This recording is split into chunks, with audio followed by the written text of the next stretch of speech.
Hello, and welcome to the Buckets and Tea NBA show. I'm your host, Cathryn Naiker. Thanks so much for tuning into this week's episode. Today, I have a very special guest. He is the host of Locked On Raptors. I'm sure many of you already know him and love him. It's Sean Woodley. How you doing, buddy? I'm great. I don't know how many people love or know me, but I'll take it. I'm off to a rollicking start.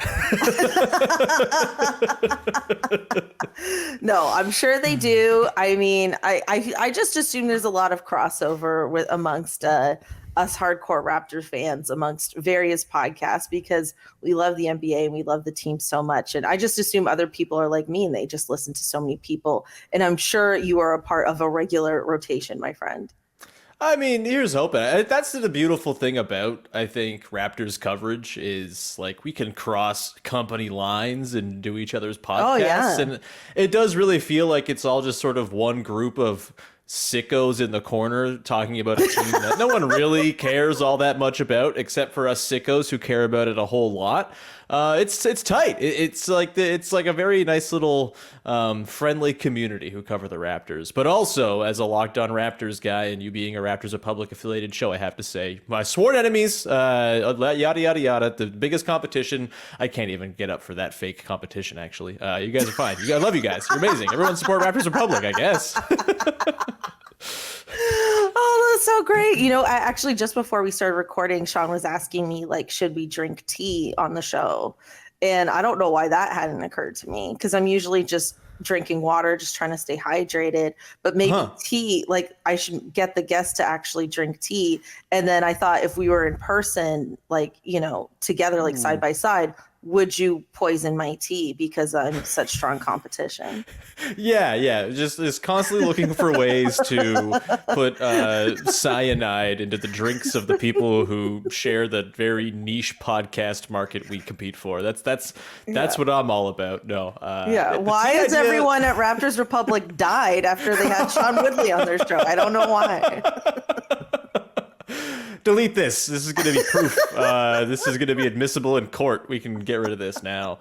But no, the tea thing, I was going to grab myself some tea before this. I'm lazy and don't like waiting for the kettle, so I didn't. But I feel like you could probably get to know a lot about your guests just by asking what kind of tea they're drinking. Because, man, there's just like a wealth of options. I feel like it's like a character personality test on Gawker or Reddit or whatever that's just, in tea form. I love it. And I might, you know what? I might implement it. I actually really like this idea. Next week, we're going to do a bit of a holiday special, so that'll be fun. Maybe that's like a nice way to kick it off. But Sean, if I were so bold and I were going to make you get a cup of tea, what would it be?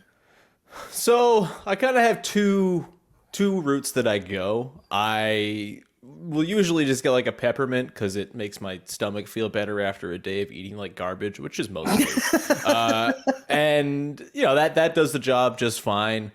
I do really like, though, there's this, I'm very basic. There's this David's tea blend they have. It's chocolate chili chai.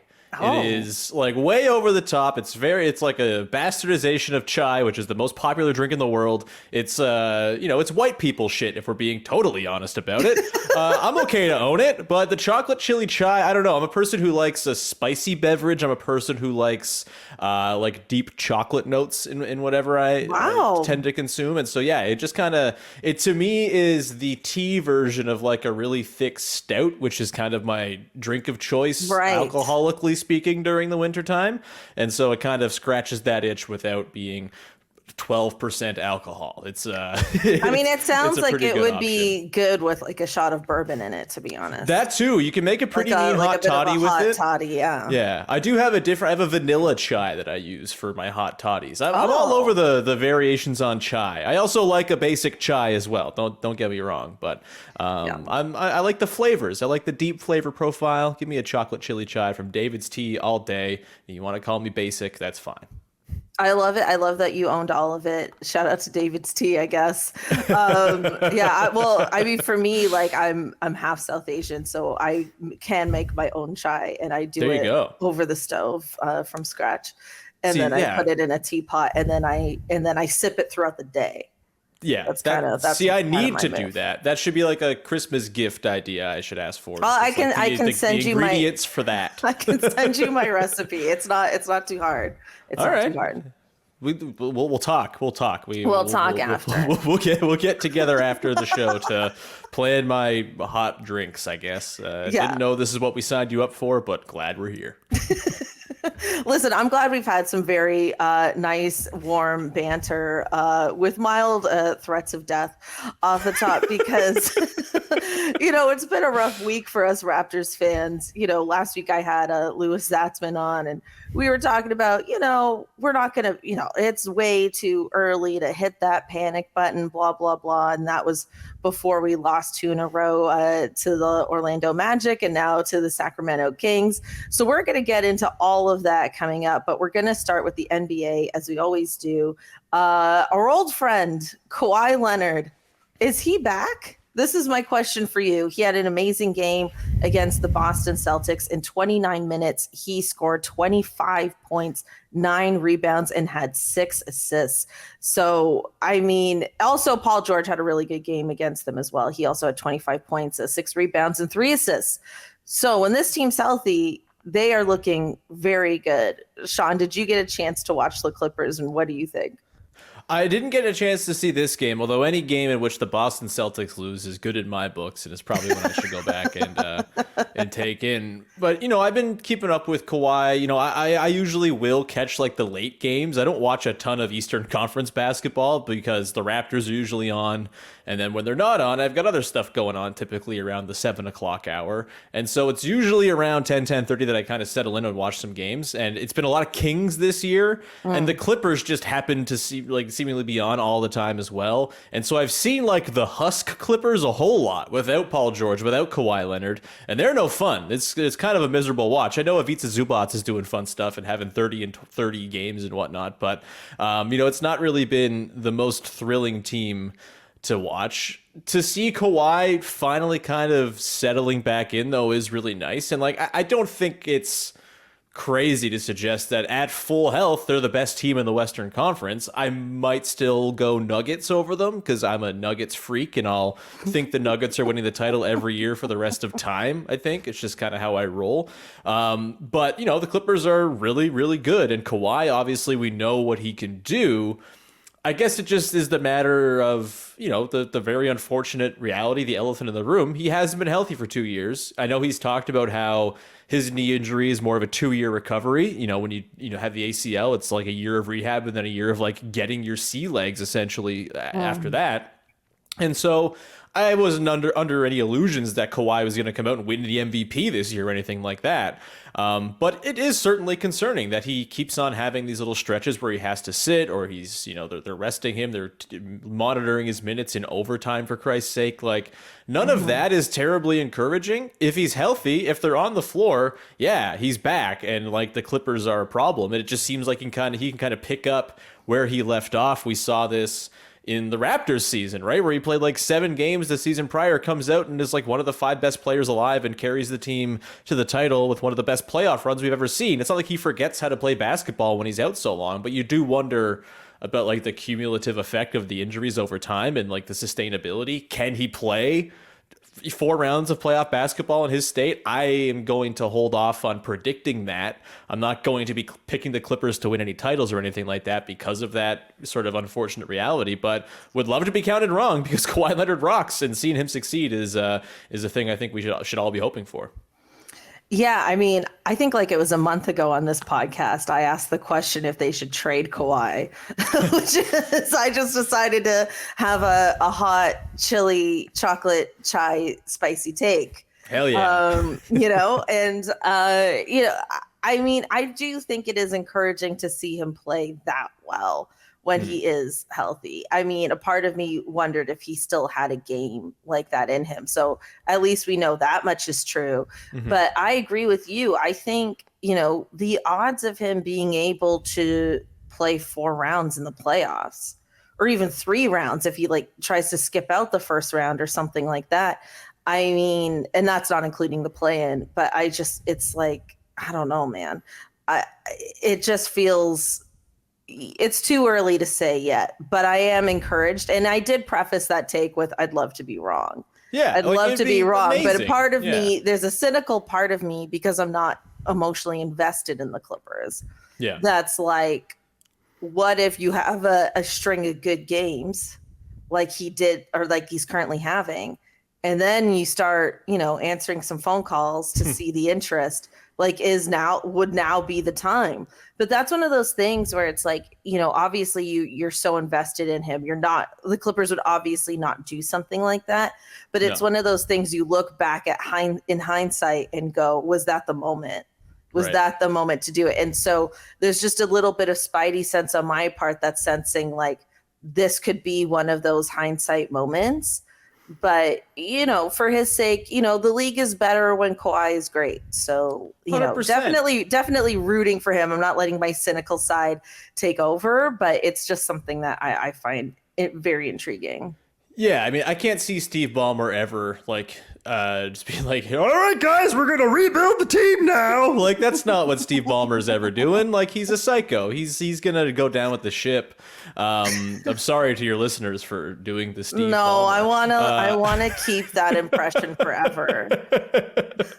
The other thing too with the Clippers though is like they need to play together, right? Like, they did this in the bubble. It was like, oh, well, we didn't play together all season long. We have no reps together, but it'll be fine. And it's not fine. The playoffs are hard. Like, you got to have some semblance of continuity and gelling going on with your team once you get in there. And I just don't know if the Clippers have valued that enough. I feel like they are like the supreme analytics team where it's like all of the players we have, the numbers say they're good, therefore we will win basketball games. But guess what? That's not how basketball works. It's a human thing as well.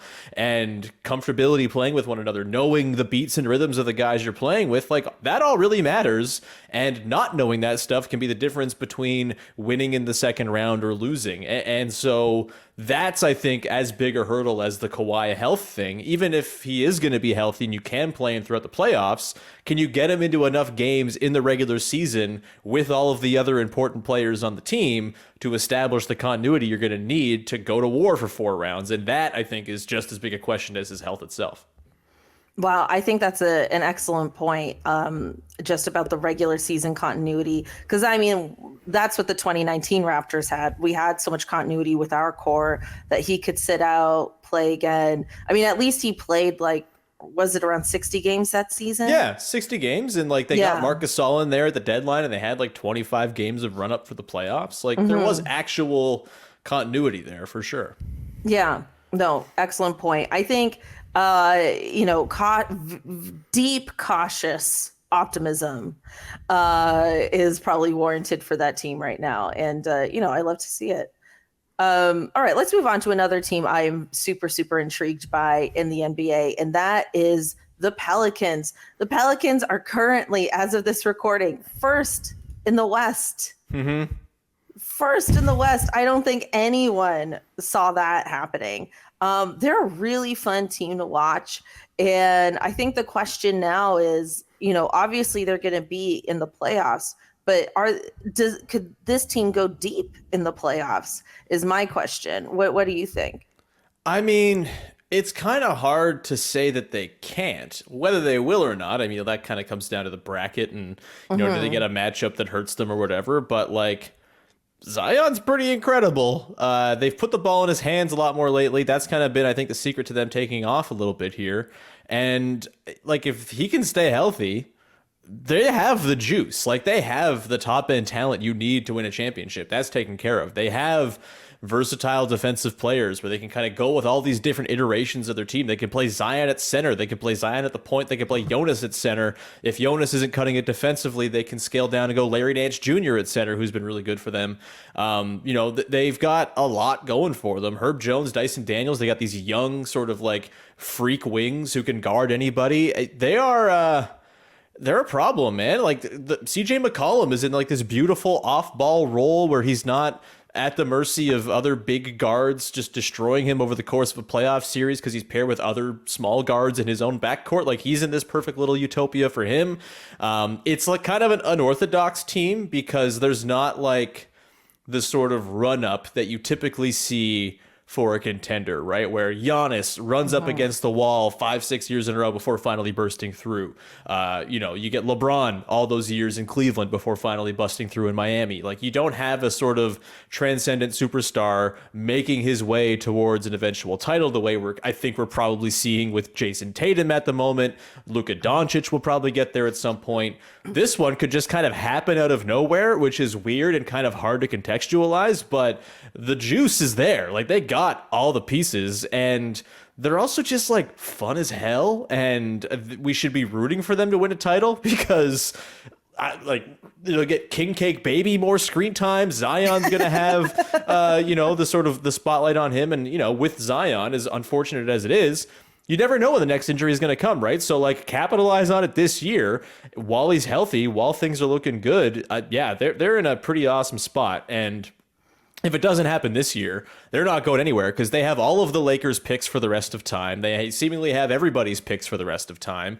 And that's going to give them a lot of sort of ammunition to go and add to what is already a team that has too many good players to even play. It's kind of messed up. But yeah, I think they're very much for real.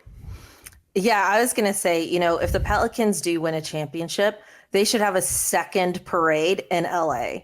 Just to thank them for all the picks and for Brandon Ingram and everything that they got, because that trade made it possible, you know? And I think that is like probably the deep rooted like win out of all this, aside from them actually winning.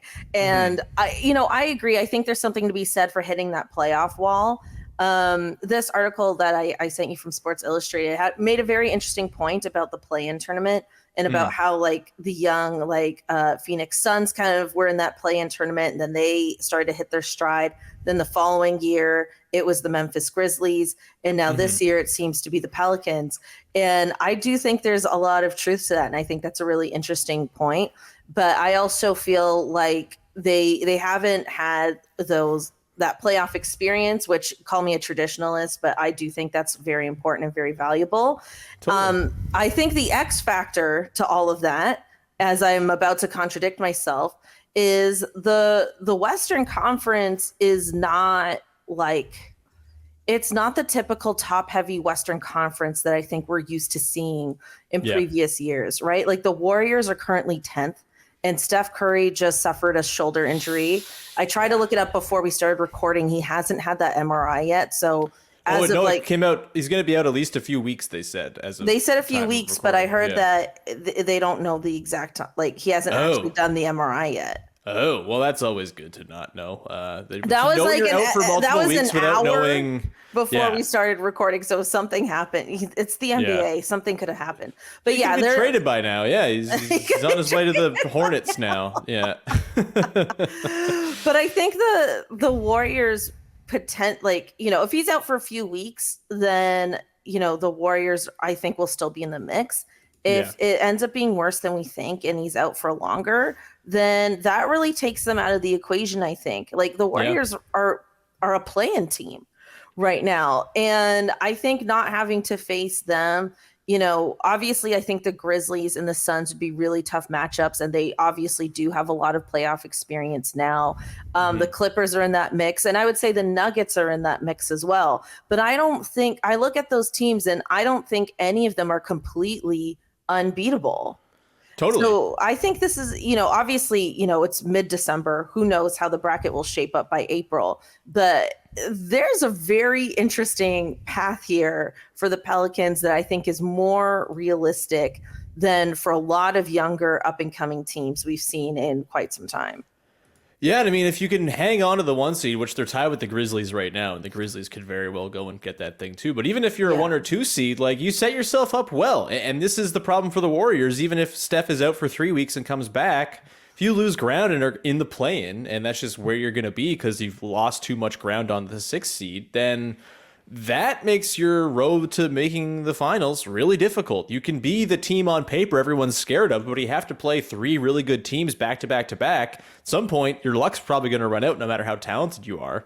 And, they haven't been as good this year as they were last year. So I wouldn't count on the Warriors at this point really making all that much noise deep into the spring. Could be wrong, obviously. The Warriors are the Warriors, but the Steph injury is kind of a death knell, honestly, to them being top tier Western Conference seeded teams. And I think that's going to be super crucial for the teams in the West this year.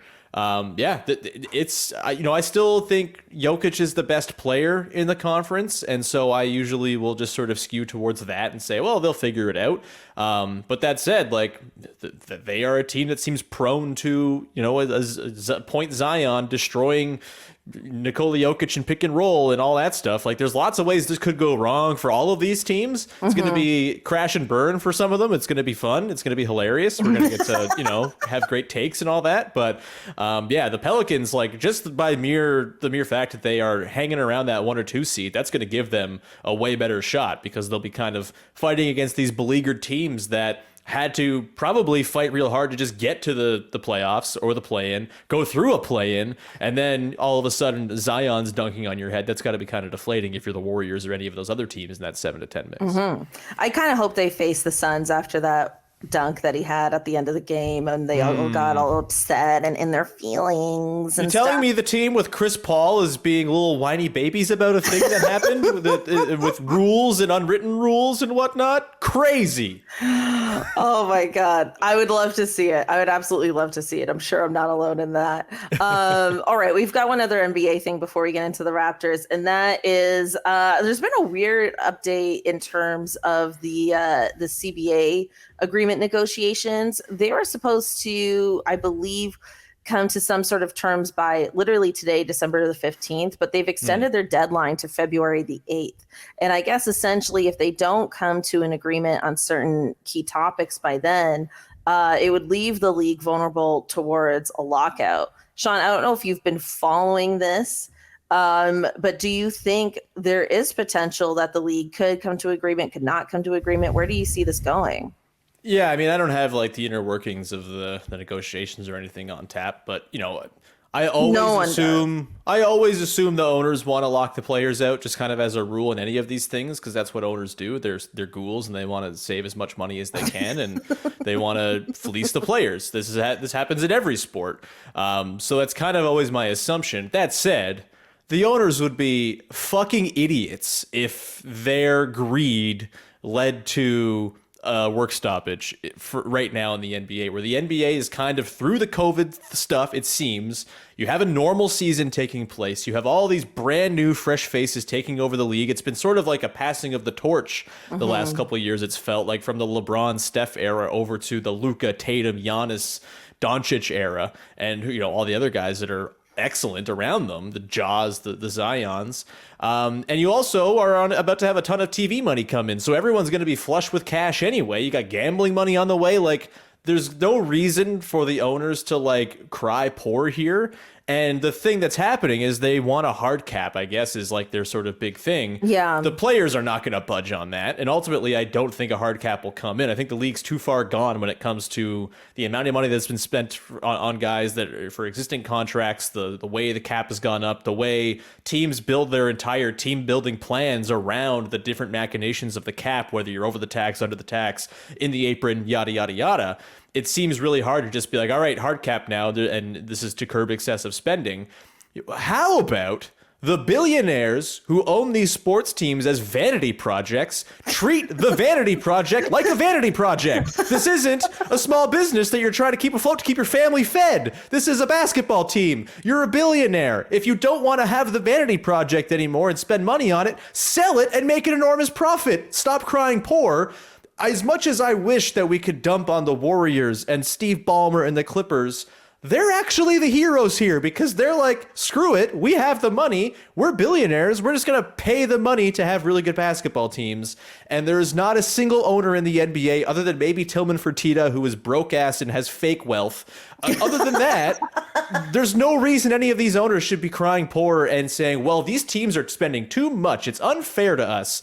You can do the same. Have you seen your bank accounts? They're flush. I promise you, you're all right.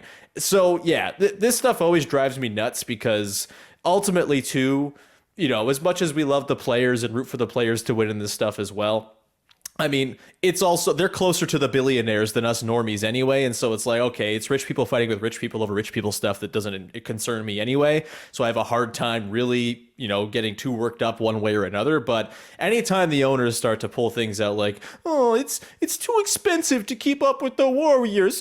Like, okay, then sell your team, dude. Then this is just not the business for you. I'm sure there's some oligarch somewhere who would love to buy the team and treat it as a vanity project like it's supposed to be.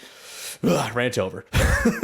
Man, Sean, I would love it if you became a billionaire. I would be the most irresponsible while also philanthropic there would be. At least I like to think that would be the case. Maybe you just reach a certain point of wealth where you just have ghoul brain and there's just nothing you can do about it. I'll never know.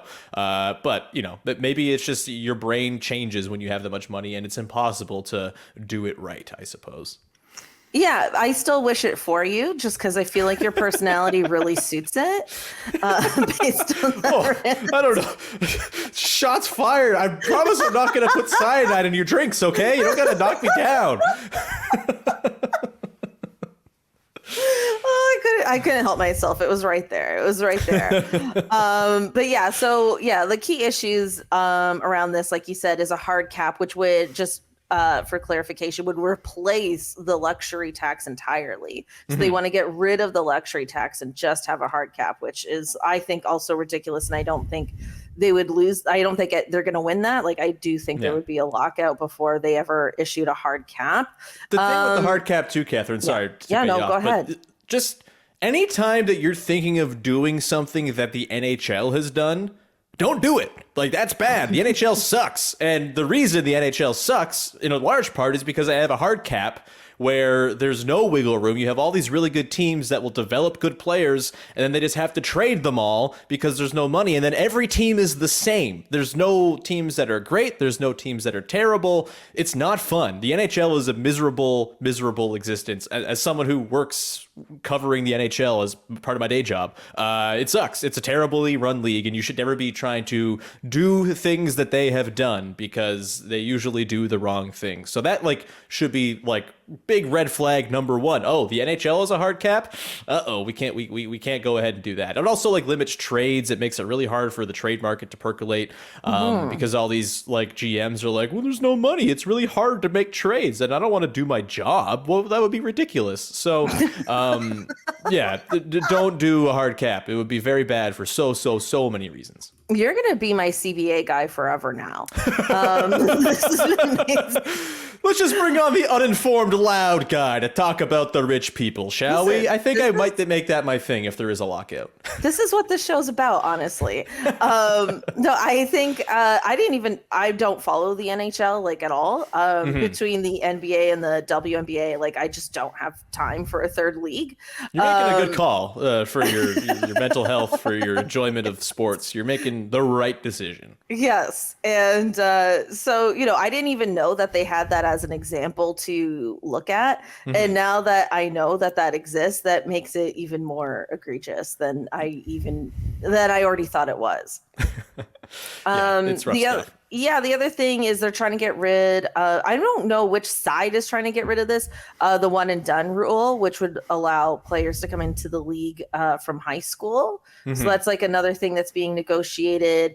And then of course, incentives for players to play during the regular season and not sit out games, all the load management stuff. Basically the main concern is money once again. And more specifically, when they're renegotiating their television agreements, because it hurts their negotiation with the networks if they can't, if they think players are just going to sit out just cause. So, there's a lot going on there. I mean, I'm not I don't feel supremely confident that they're going to negotiate this and come to a full agreement by February. I feel like a lot of this is pretty complex. Yeah, it really should just come down to looking at the landscape of the league and realizing that a lockout would be incredibly damaging at this time. And it's always damaging to have a lockout, but I think especially as the league is kind of hitting this crescendo of momentum following the pandemic where things were all over the place, like this would be such a poor time. Not even the NHL would have a lockout right now. And they love to have lockouts. I think it's a weird thing with like the draft and whatnot, that I feel like is stuff you can figure out. They've already kind of pointed towards that being a thing where they're going to get rid of the one and done rule. The one and done rule was always meant to prop up college basketball. I feel like their incentive to prop up college basketball is growing lesser and lesser as fewer future NBA players are going through college basketball. So like, I feel like that will be ultimately fine and they'll get the one and done guys back in. And, I think these teams now have the infrastructure with their G League teams and stuff to actually treat these 18-year-old kids like 18-year-old kids and actually bring them along. Whereas back in the 90s, there was no G League infrastructure. They were just like, all right, you're an 18-year-old and you're in the NBA now. Go learn how to be an NBA player. That's really hard for most 18-year-olds. And so I think they're better set up for it now. I think there's just enough spots for guys to go and play on these, G League teams, two-way deals, all this stuff, that it should probably come through no problem. But when it comes to the schedule stuff, I mean, I don't know what you're supposed to do, because it kind of feels like the NBA wants to have its cake and eat it too, where it's like, well, all of our players are going to play all the games, but also we are going to like drive these guys into the ground for 82 games over the season. Like, you have to shorten the season if you want to have all of your guys available every night. I think that's pretty clear at this point. It's too compact. The games are too high octane. The league's too competitive. Guys get hurt too much. Travel's too much. If you're going to limit rest, you have to shorten the schedule, but they are not going to shorten the schedule ever because they want all the gate revenue and they want all the TV revenue from 82 games as opposed to 70 or whatever. So I just feel like this is kind of at a standstill, and you just have to accept that sometimes guys aren't going to play. You can do, I think, I like the little 2-game series. I know it's kind of weird and kind of tilts the schedule a little bit sometimes, but I think for travel purposes and just for like the intrigue of watching a team play each other back to back, like I like them, and I think they could kind of hammer down on that a little bit more and make it more of a thing, the little baseball style series, to prevent travel from being too arduous. But ultimately, unless they're going to shorten the schedule or just play for 10 months of the year, I don't really see the solution to the resting thing, because the game is too demanding. Guys get hurt. That's just how it is right now. I don't even know how many guys you really see resting just like as random rest nights. It's mostly guys are injured as hell, and that's why they're resting. Mm-hmm. And so that feels like a bit of an unsolvable problem to me. Hopefully it's not like a deal breaker situation, but the NBA can't have it both ways with this one, I don't think. I'm going to go back on something I said a few minutes ago. I do feel confident that they'll come to an agreement on February because I agree. I just think that, some of these things, they just have to suck it up. Like, you're not going to have a hard cap. It's just not going to happen. It'd be stupid to go into a lockout. Players get injured, TV networks, you're going to have to deal with it. Yeah, I think cooler heads will prevail, but it's just interesting to see that these negotiations have become tense to the point where an extension had to be made for them to continue. So I thought it was worth noting. All right, Sean, let's do this. Let's get our Raptors angst out of our systems with our Homer moment. So, Sean, I emailed you and I said, we've got fans freaking out here. We've got people suggesting everything you could possibly think of in terms of what to do to help this team. I said, let's pretend you are in charge of fixing the Raptors. What would you do? Yeah, I mean, it's a big question. I feel like it also doesn't have to be that big, though. I feel like it can just be a simple, we've built this team. Then this is speaking from the front office's perspective, because I kind of think right now it is in the front office. Like, Nick Nurse is not the reason they're shooting 6 of 21 from 3 every night. As much as people like to, harangue the coach and say, oh, it's the coach's fault for everything, it's just not. Like, the players haven't been executing. The injuries have been a thing. It's sapped the continuity. Like, it's undeniable. And as much as Nick Nurse isn't perfect, he can't fix everything just by doing coaching better. That's not how it works. The front office came into this season, I think, justifiably thinking we didn't need to do a ton in the offseason because we can bank on internal growth. We can bank on the back part of Precious Achiuwa's season last year being real, and that there's a 3-point shooting big / wing / weirdo there, and we can roll with that.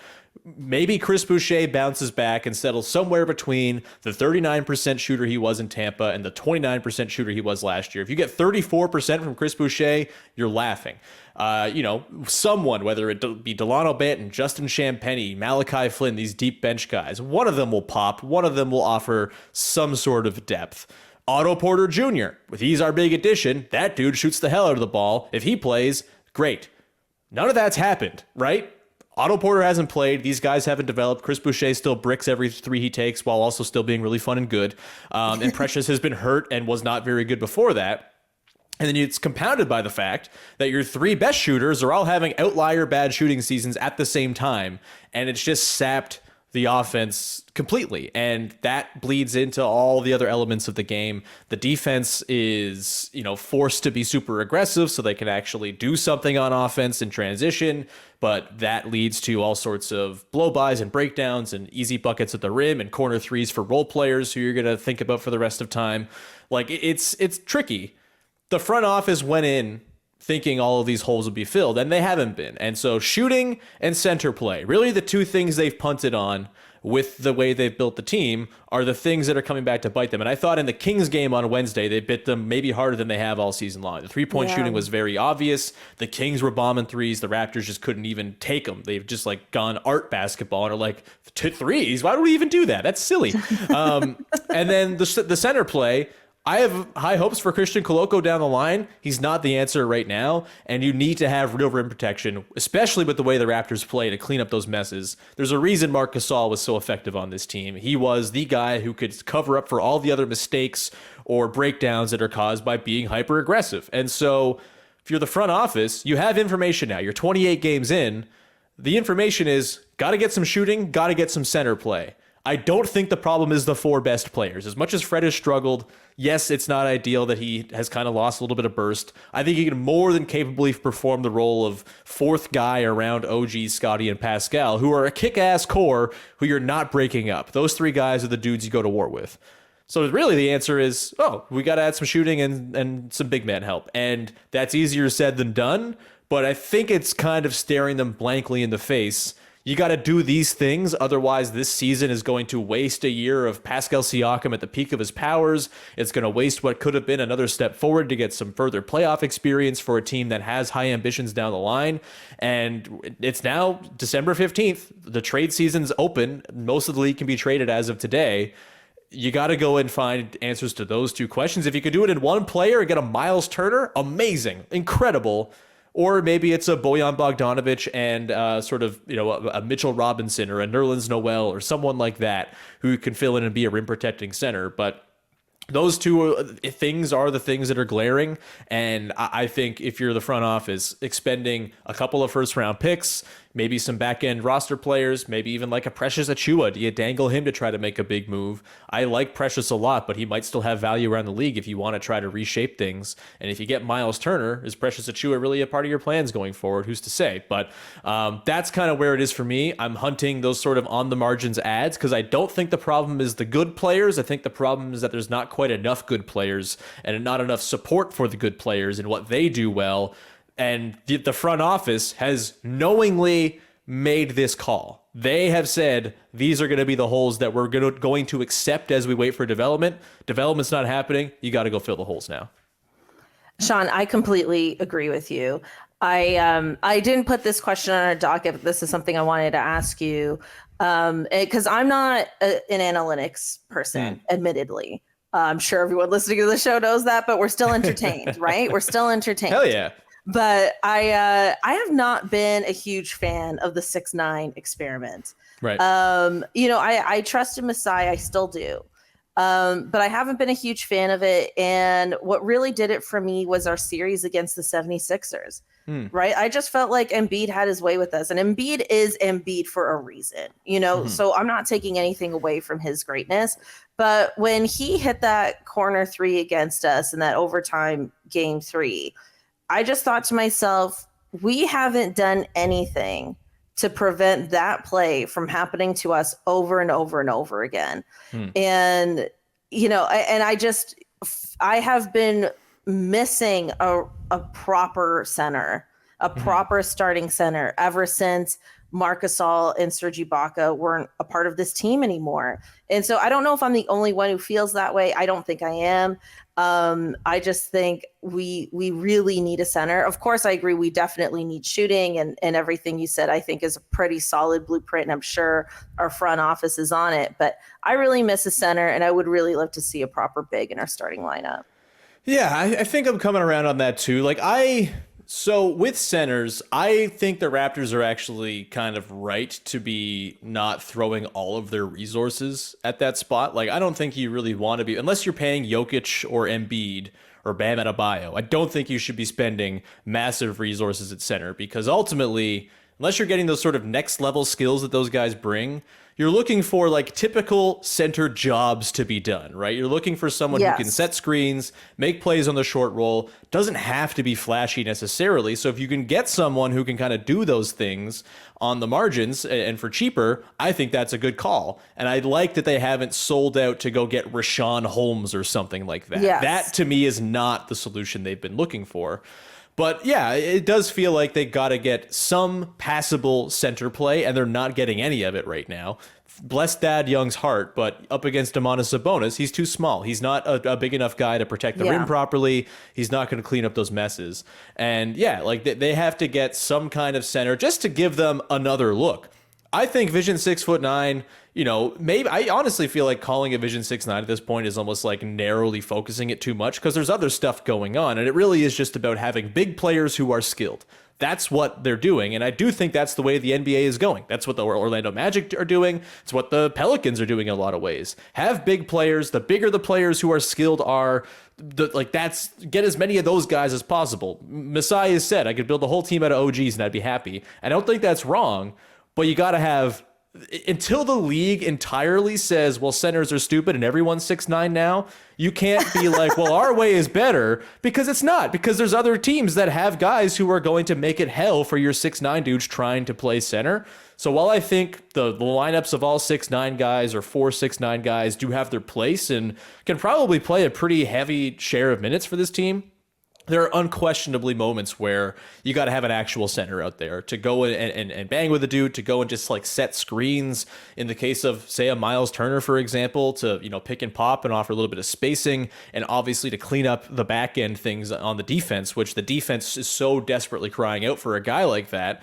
That is pretty clearly a glaring weakness right now for the team. And while I think Vision 6'9" has its merits, I don't think you can have a roster of entirely 6'9" guys, because then you're sort of handcuffing yourself and painting yourself into a corner. You got to be versatile. The Raptors, who won the title, were the most versatile team. They could do everything. They could play big. They could play small. They could play zone. They could play high hedge. They could play all sorts of defenses, change it on the fly based on the possession. And I don't think the Raptors right now have the personnel that's diverse enough to be able to do that, which is where you have to get to if you want to go deep into the playoffs. Yeah, I mean, what I do like about the 6'9" vision is the versatility in skills amongst each individual player. Totally. The idea that Pascal could play point guard or something like that is very exciting and intriguing to me. And I think that is I love that part of it. That part of it is awesome. But any team building vision that is well, let's just get Pascal Siakam, Scotty Barnes, and OG Anunoby and play them together. That's a good vision. That makes a lot of sense. Those guys rock. Yeah. It's just the lack of a center presence, especially now. I feel when, during that 2019 and even in 2020, Marc Gasol, I felt really helped Fred's offense. Yeah. Those two clicked so well offensively. And I feel he's missed that. He's had to do so much more creating of his own shot and stuff. He needs a big guy to get these other guys out of his way, and I just miss that for him. And I just feel I would love to see this team get a center. I agree. You don't throw everything at it. but someone who's like very serviceable. I know a lot of fans are mentioning Jakob Poeltl potentially coming back. Someone of that caliber I would love to see on this team. I don't know if we have the assets. Here's another question for you, Sean.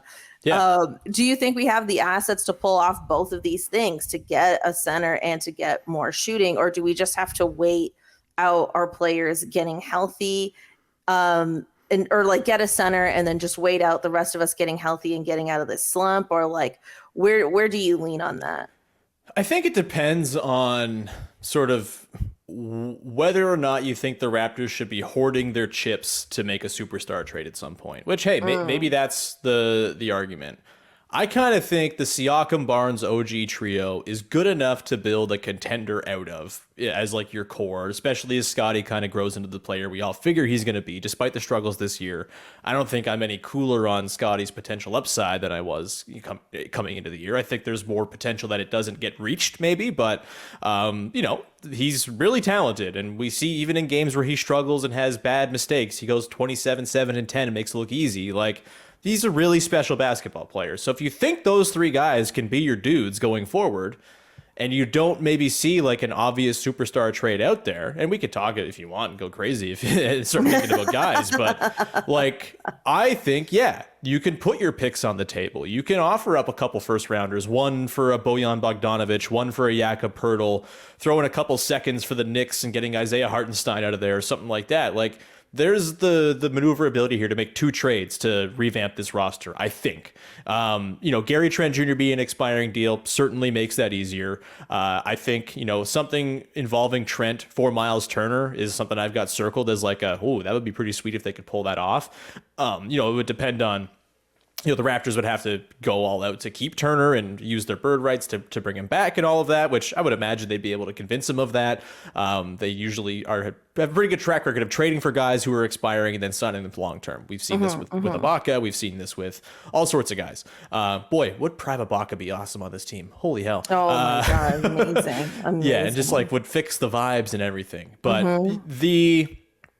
I think they have it if you don't think they should be hoarding all their chips for a superstar trade. If you think they should be waiting until Shai Gilgeous-Alexander gets disenchanted with the Thunder, which may never happen, if you're waiting for Karl Anthony Towns to be the next guy out of Minnesota, which maybe your mileage varies as to whether you want Towns on the Raptors, I personally think a Siakam Towns front court sounds awesome to me, but that's just me. If you think that's the deal you should be holding out for, then no, they probably don't have all the juice to address all their issues right now. But when you factor in also that they have Koloko as a potential, sweetener to a deal, Precious, like I think there's enough on the roster and even Chris Boucher is like a pretty movable contract. If you're trying to reshape what the 5 through 10 guys on the team look like, I think they have the pieces and the picks to pull it off. Sean, I wanted to ask you, I tried to create a scale using various memes, but I feel like just describing them and not seeing them isn't as exciting. But I wanted to ask you, from a scale of like baby pumping fist to the guy checking out another girl while his girlfriend stares back at him, to the Spider-Man pointing fingers at each other, to the dog sitting in the house on fire. Sean, where are you on this panic meme meter? I think I'm at the Michael Jordan get some help meme, because that's what they need. They need some help. I'm not like panicked. I also think like they could probably not do anything and this will still even out and there'll be a 45 win team. Like I still, that's sort of where I feel. That's not satisfying when they won 48 last year, but I still think there's a run in this team somewhere if they can get some health and like the dam breaks on the missed threes, which I just feel like it can't last all season long that they're shooting this poorly. But yeah, as far as like if I'm looking for other options, there's the get some help meme. There is the other one too, to sort of encapsulate the frustrating nature of this season, is the kid with the bursting blood vessels in his head. The kid of which I speak, the purple faced child. That one maybe is just like, because again, I feel like there's a good team in here, and yet when I watch them, they don't play good. And so it makes my blood vessels get all pointy and want to explode out of my forehead. So those would be my 2 picks, I think. Yeah, those are good picks. I agree. Those are fun. All right, Sean, it's time for our not so Nick Nurse Hottie Highlight of the week, I put in this email. Listen, I want everyone to know, because this segment has been it has not been thriving. Let's put it that way. And I want fans to know, like, I want listeners to know, fans of Nick Nurse and listeners of mine to know that I really try with this segment. I Google him every week. I see what he's saying in the news. I really try to find something of a hottie highlight for him. It just did not happen this week. We're on a losing streak. Half these fans want him fired. I blame myself for creating a calendar. It's like the second I created a calendar, suddenly everybody wants him gone, you know? So I decided to switch it up this week. There was something that was I found amusing in a real Gen X kind of way. And that is on Inside the NBA. They tried to pressure Charles Barkley into getting a tattoo live on the air. And they had him lying down on the bench and everything. And then eventually he did not go through with it. So my question for you, Sean, is if you were peer pressured literally by Shaq, if you were being peer pressured by Shaquille O'Neal on live television to get a tattoo, would you do it? And what would be your tattoo of choice? Yes, I would, because Shaq is terrifying, and I feel like I would just like, okay, sure, whatever you say, man. Yeah, I got you. Yeah. What was the tattoo they were trying to put on Barkley? Did they say what it was? Maybe, but maybe just not in the clip that I saw. Oh, okay, I saw it gotcha. after the fact. Right. So for me, like, I would get it because, anything for the content. Like, I'm assuming this is like on my podcast. Like, we'll just put it on. Yeah. It's so it's on Lockdown Raptors. It's I've invited for you. Shaq onto the show. Shaq is talking on with me. Yeah. I guess I also have a tattoo artist on hand, or I'm doing it like sticky you're style myself. You're in person together. Okay. No one spiked your tea. Okay. And the tattoo people are on standby. Yeah, I think I would. Artists. I don't know why I said the tattoo people. If I'm able to choose the piece that I get, then absolutely. I have one tattoo. I'm planning to get more because I kind of got the itch when I got the one. It's a very small one, but I would like to get some. And so, like, if I can get him on Shaq's dime, hell yeah, that sounds awesome to me. Is he paying for the time in the studio and all of that? Yeah, let's assume Shaq's got the bill. Yeah, so in that case, I'm getting a big one. Enormous piece. Is going to take the whole doubleheader to do it on a Thursday night.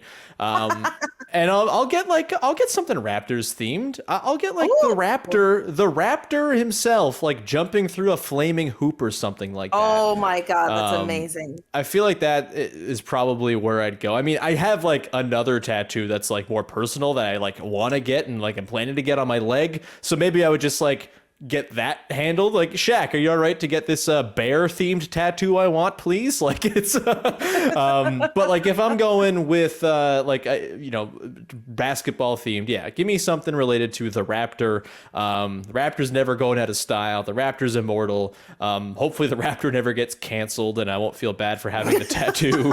But yeah, the Raptor jumping through a hoop is probably what I'd have Shaq line up for me on the broadcast. Yeah, let's hope the Raptor never gets canceled. I don't think I can handle that, honestly. I don't actually think I can cope with that. That's so funny. I also have only one tattoo. I have this theory. I think people have one tattoo or they have three or more. I don't think anyone has two tattoos unless they have plans for more. Right. Because I think people, like, you get a tattoo and then you're just like, I'm good. Yeah. Or like you get that itch and you just keep going. Yeah. Like, I got this tattoo when I was like 22 and it's just this, like, it's this symbol that Janet Jackson also has tattooed on her wrist because I'm such a diehard Janet Jackson fan that's my one tattoo. And I went to this like really like not great place in Mississauga and they didn't do a very good job. Yeah. So I just feel like I haven't gotten another one since. Although what I want to do is I want to get it fixed. I want to get it done right. So maybe that would be, I would fix this tattoo.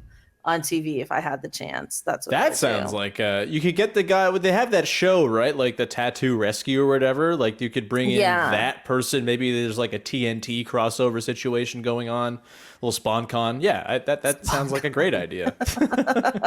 Yeah, it's on my ankle, and it's like it was very painful.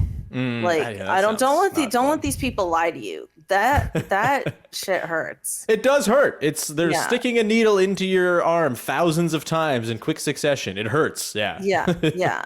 Sean, I have to say you did not swear on this podcast nearly as much as I thought you would. But I'm really glad. I feel like you came into this with really great perspective, honestly and earnestly. I sound sarcastic, so I always have to tell people when I'm not being sarcastic. My normal cadence is just sarcasm. Yeah. But no, I just think, there's so many fans who are just freaking out. They don't know what to do. It isn't a clear cut one thing. There's multiple things happening at the same time here. But I think, when you really distill it down, I think those are the issues. And I do think as of December 15th, there is still reasons to not blow up this team and freak out and fire everybody. There's this, I've been kind of talking about this on my show this week, but I feel like patience is the great market inefficiency in pro sports where there's just no room for it. But if you just let things ride, they usually are going to work out. And I feel like the Raptors of the last decade are the case study for that, right? Just see what happens. Make small adjustments. Don't get crazy. Don't overreact to stuff. Don't overreact to the best player of all time eating your lunch in the playoffs all the time, right? There will come a time to react to that and make, sweeping changes, but it doesn't have to be immediate. And I just feel like every losing streak with this team these days kind of feels like this paranoid, oh my God, it's all falling down moment. And it's a 82 game season. These things happen. They were 14-17 last year and they won 48 games. And it's not like for like or anything like that. It's not guaranteed they're going to do that again, but they could. Very much could happen. They looked really damn good the first 10 games before Pascal got hurt. And then that's the sort of moment at which the season took a turn. And there's no coincidence to that. Pascal Siakam's incredible. And he's so integral to what they do that you throw that out of whack. And it's going to take some time to restabilize. And I still don't know if they've even had that time.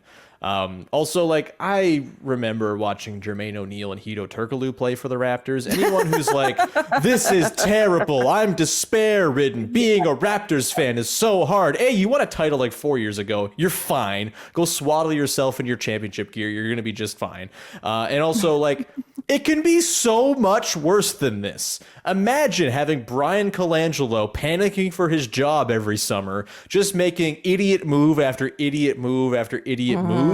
The Raptors are not in that place. They're a real functional franchise. They have real functional people running the show. They're going to figure it out. Whether it features all of the same players they have right now, who's to say? But I feel like they've got a pretty good thing going at the top, and it's filling in the rest of the roster that's the problem.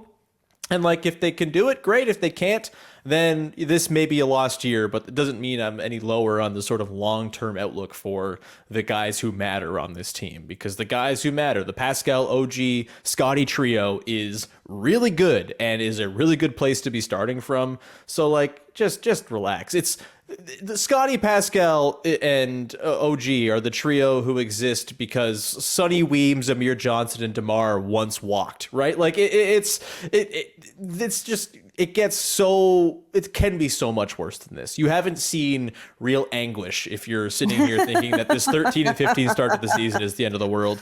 Go back and watch the Hedo Turkoglu season. It was a nightmare that was sending their best player down to Miami gift wrapped because they were such a pathetic excuse of a franchise. It's not the case anymore. It's probably going to be all right. I love that. And, I am always, talking about the panic fans, trying to get them to not panic so much. But I promise it really is it's like me telling my wife to relax about something. Don't do that. Don't tell the panic fans to not panic. It's a terrible idea. Well, that's probably relationship advice I need. But if we lose for another week, I'll just do like a pure like trade machine episode. Okay, so That like, sounds fun too. That's coming down the pipe for me too. Don't worry. Oh yeah, so it's like either way, we're gonna be entertained and we're gonna have a lot of fun. Sean, thank you so much for joining me this week. I really appreciate it. For all of us listening, let us know where we can find you on the internets. Yeah, there's Twitter. Don't follow me on Twitter. It's at Woodley Sean if you really want to. Hold on, you are a great follow. I guess, but like, is it cool to be on Twitter anymore? I don't even know. But either way, that's where all my stuff is because that's where most of the people. I don't know if it's it's cool, easiest. But we're still there. Yeah, I mean, I'm going down with the ship. It's like I'm not picking up a new website now. I'm 30 now. It's not happening. So yeah, there's Twitter. You can go to Locked On Raptors 5 days a week, Monday through Friday, 30 minutes a day. Got lovely guests. Vivek Jacob from Raptors.com comes on Mondays. Katie Heindel, I know a favorite of yours, is on every Wednesday. We got Jamar Hines from Raptors Republic is on every Thursday or every other Thursday, that is. Lots of great guests sprinkled in around there as well. Casey Bannerman, the noted Raptors artist, is going to be on the show tomorrow, actually. So you can have that to look forward to. Lots of good stuff. And yeah, every day we're on YouTube, we're on the podcast apps, wherever you get your shows. Awesome. Love it. Thanks everyone for tuning in, and we'll catch you next time. Bye.